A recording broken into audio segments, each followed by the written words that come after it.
Hello friends, எல்லோரும் எப்படி இருக்கீங்க? நாங்கள் ரொம்ப சூப்பராக இருக்கோம். இன்றைக்கி என்ன வீடியோன்னு பார்க்கலாம் வாங்க. நல்ல விறகு அடுப்பில் வெஜிடபிள் பிரியாணி தான் செய்ய போகிறேன். இதில் என்ன ஸ்பெஷல்னு பார்த்தீங்கன்னா, எல்லாமே நான் ஃப்ரெஷ்ஷாக அரைச்சி தான் செய்ய போகிறேன். ஹோல் ஸ்பைசஸ்லேருந்து எல்லாமே. இப்போ எல்லாம் நம்ம ரெடி பண்ணிக்கலாம் வாங்க. ஹோல் ஸ்பைசஸ் மசாலா அரைக்கிறதுக்கு குட்டி குட்டிஸாக ஒரு 4 பட்டை சேர்த்துருக்குறேன். ஒரு 5 கிராம்பு, 3 ஏலக்காய், 2 அன்னாசி பூ, 2 மொக்கு, மராட்டி மொக்கு, அப்புறம் கொஞ்சமாக கல்பாசி, கொஞ்சம் சீரகம், கொஞ்சம் மிளகு, கொஞ்சமாக சோம்பு, கலருக்காக காஷ்மீரி மிளகாய் சேர்த்துருக்கேன். இப்போ இதெல்லாம் நல்லா ஃபைன் பவுடராக அரைச்சிக்கலாம். பாருங்கள், அரைச்சிட்டு இதுலேயே இந்த ஜார்லேயே ஒரு கை அளவுக்கு பூண்டு சேர்த்துருக்குறேன். கொஞ்சமாக அதில் பாதி இஞ்சி சேர்த்து இஞ்சி பூண்டு பேஸ்ட் அரைச்சிக்கிறேன். தண்ணி கொஞ்சமாக விட்டு அரைச்சிருக்கேன் நான். இதை தனியாக எடுத்து வச்சிடலாம்.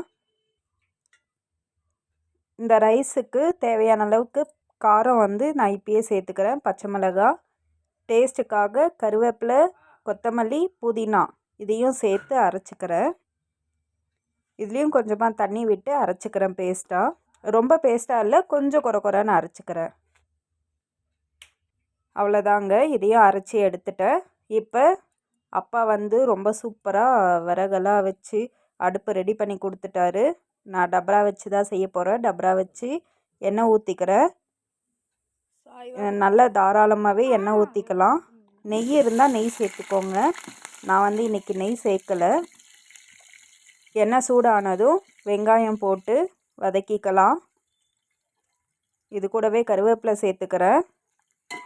இப்போ வெங்காயம் கொஞ்சம் வதங்கி வரட்டும். வதங்கி வர சமயத்தில் நம்ம மசாலா பவுட்ரு அரைச்சிருந்தோம் இல்லையா, அந்த மசாலா பவுட்ரு இது இப்போ சேர்த்துக்கலாம். நான் ஏன் எண்ணெயில் சேர்க்கலன்னா, அது நல்லா கரிஞ்சு போயிடும். அது டேஸ்ட் அந்தளவுக்கு நல்லா இருக்காது. அதனால் வெங்காயம் கொஞ்சம் வதங்கி வந்ததுக்கப்புறம் தான் சேர்க்குறேன். இப்போ இஞ்சி பூண்டு பேஸ்ட்டு சேர்த்துக்கிறேன். இஞ்சி பூண்டு பேஸ்ட்டு சேர்த்து நல்லா வதக்கி விட்டுக்கலாம்.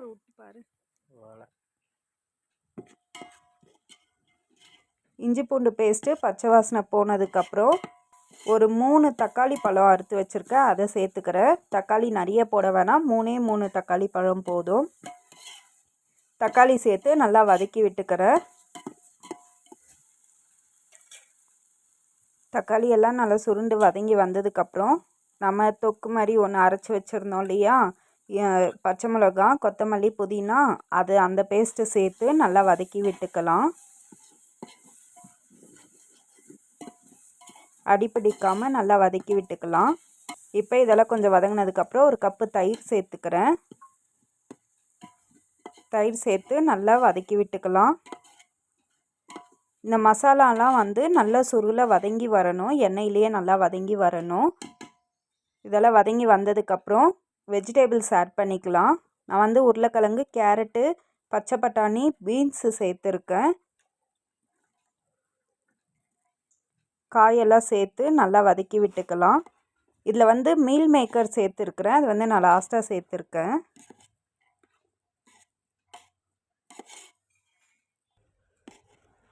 பாருங்கள், நல்லா இந்த மசாலாவோடவே இந்த வெஜிடபிள்ஸ் எல்லாம் வதங்கி வரணும். அந்தளவுக்கு நல்லா கிளறி விட்டுட்டே இருக்கலாம். இது கூட மஞ்சத்தூள், கொஞ்சமாக மிளகாத்தூள், தனி மிளகாத்தூள் சேர்த்துக்கிறேன். சேர்த்து நல்லா வதக்கி விட்டுக்கிறேன். இப்போ கல்லுப்பு கொஞ்சம் சேர்த்துக்கிறேன்.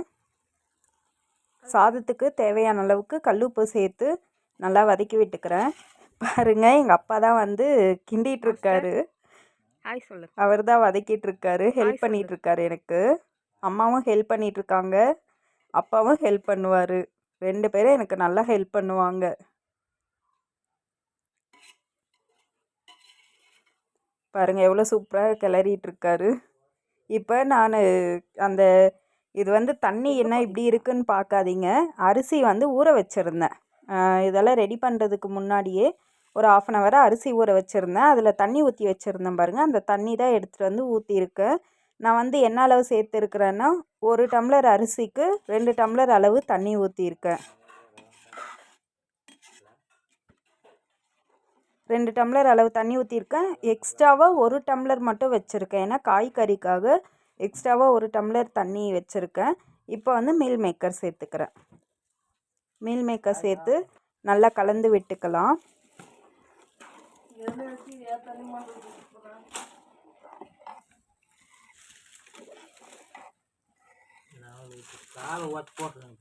இப்போ மூடியை போட்டு மூடி வச்சிடலாம். காயெல்லாம் வெந்து வரட்டும். நான் உள்ளே வந்து மேலே தம் போடுறதுக்காக சுடு தண்ணி வச்சுருக்கேன் ஒரு பாத்திரத்தில்.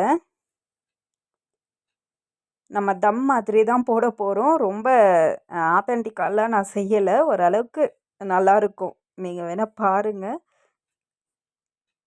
இப்போ பாருங்கள், நல்லா இன்னொரு வாட்டி கலந்து விட்டுக்கலாம். காய் இன்னும் கொஞ்சம் வெந்து வரணும்.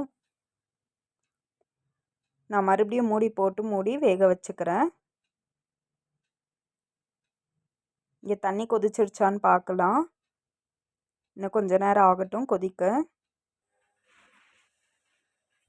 பாருங்கள், நல்லா தண்ணி கொதிச்சிட்ருக்கு. இப்போ ஸ்டவ் ஆஃப் பண்ணி வச்சிடலாம். காய் வெந்துருச்சான்னு இங்கே பார்க்கலாம். நல்லா கொதித்து வந்துட்டுருக்கு. இங்கேயும் காயெல்லாம் நல்லா வெந்து வந்துட்டுருக்கு.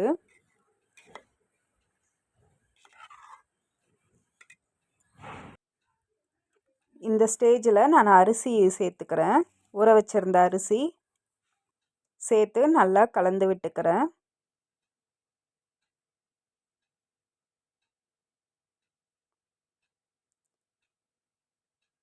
நல்லா அரிசி சேர்த்து கலந்து விட்டுக்கலாம்.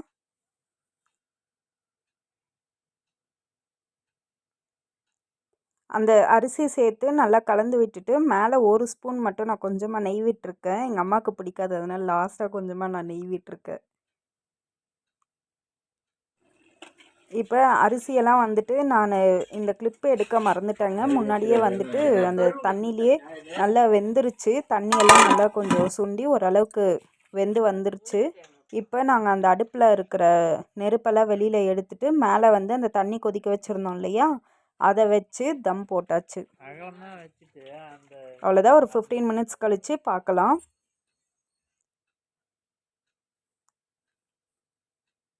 தண்ணி எடுத்து வச்சுட்டு இப்போ சாதம் உடச்சி பார்க்கலாம். பாருங்கள் எவ்வளோ சூப்பராக ரெடியாக இருக்குது.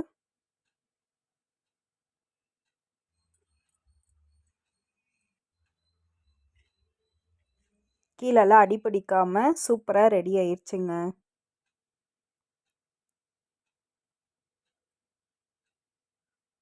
மேலே வந்து லெமன் பிழிஞ்சு விட்டுட்டு இப்போ தம் உடச்சி பார்க்கலாம்.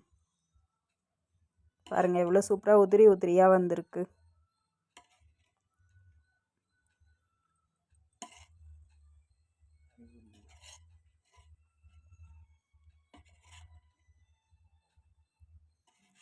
சாதம்லாம் நல்லா கிளறி விட்டுக்கலாம்.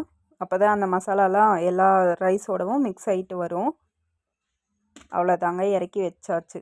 வெஜிடேபிள் ரைஸ் சூப்பராக ரெடி ஆயிடுச்சு. வெஜிடேபிள் பிரியாணி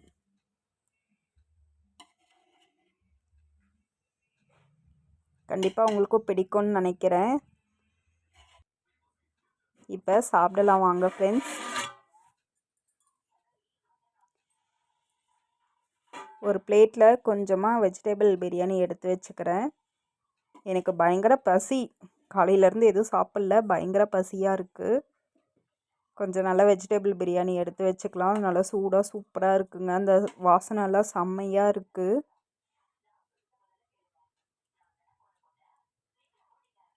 இப்போ கொஞ்சமாக தயிர் பச்சடி வச்சுக்கிறேன். வெள்ளரிக்காய் வச்சுக்கிறேன். இது கூட காலிஃப்ளவர் பொரிச்சது இருக்குது. நான் உள்ள காலிஃப்ளவர் பொரிச்சிட்டு இருந்தேன். அந்த காலிஃப்ளவர் பொரிச்சதை எடுத்து வச்சுக்கிறேன். காலிஃப்ளவர் 65, கோபி 65 வச்சு சூப்பராக சாப்பிட போகிறோம். வாங்க நீங்களும் சாப்பிடலாம். Okay, bye friends.